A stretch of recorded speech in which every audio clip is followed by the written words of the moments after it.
প্রিয় দিনী ভাই ও বন্ধুগণ, আপনারা সবাই জানেন যে আমাদের বাংলাদেশে পাকিস্তানের পররাষ্ট্রমন্ত্রী এসেছিলেন।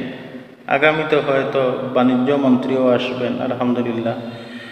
সম্মানিত প্রিয় বন্ধুগণ, আমার কাছে মনে হয় কি জানেন, যে এই এতদিনে আমাদের বাংলাদেশটা এবার স্বাধীন হয়েছে, মুক্ত হয়েছে।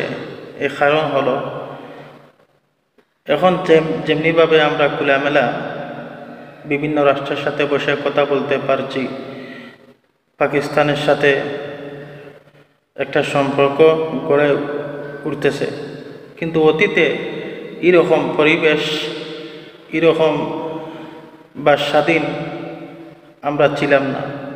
আমাদের ভুল তথ্য দিয়ে দূরে সরিয়ে রাখা হয়েছিল বা আমাদের বাধা দেওয়া হয়েছিল। এই 13-14টা বছর পর পাকিস্তানের সাথে আবার আমাদের খোলামেলা কথাবার্তা হচ্ছে, আমাদেরকে দূরে সরিয়ে রাখা হয়েছিল।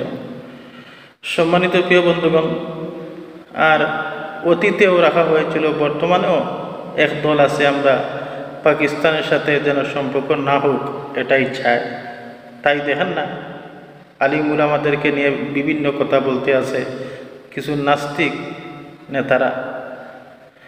সম্মানিত প্রিয় বন্ধুগণ, দেখেন, ভারতের নামটা শুনতে শুনতে আমাদের চোখ কান নষ্ট হয়ে গেছে। তবে ভারতের সাথে সম্পর্ক রাখার যেমনিভাবে দরকার, তেমনিভাবে আরও বেশি পাকিস্তানের সাথে সম্পর্ক রাখা আমাদের দরকার।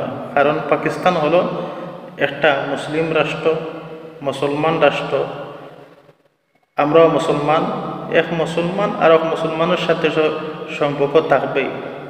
আর এক কাফির থাকে আর এক কাফিরের সাথে সম্পর্ক, এটাই বাস্তব। সম্মানিত প্রিয় বন্ধুগণ, দেখেন, পাকিস্তানের পররাষ্ট্রমন্ত্রী আমাদের বাংলাদেশে আসায় অনেকের গায়ে জ্বলতে আছে, কিন্তু জনগণ বুঝে গেছে এই পাকিস্তানের পররাষ্ট্রমন্ত্রী দেশে আসা যে আগামী বাংলাদেশ দেশ পরিচালনা করবে বাংলাদেশ জামাত ইসলামী। জনগণ এখন বুঝে গেছে ইনশাল্লাহ। আর আল্লাহর রহমত দেখবেন বাস্তবেও তাই হবে। আগামী বাংলাদেশ জামাত ইসলামী দেশ পরিচালনা করবে, পাকিস্তানের সাথে আমাদের সম্পর্ক থাকবে ইনশাল্লাহ। এই দেশ ইসলামিক রাষ্ট্র দেশ হিসাবে গড়ে উঠবে। শুধু এই দেশ, এই জাতি সবার সাপোর্টের প্রয়োজন আর সময়ের প্রয়োজন। সবাই সুস্থ থাকেন, ভালো থাকেন। আসসালামু আলাইকুম ওয়া রাহমাতুল্লাহ।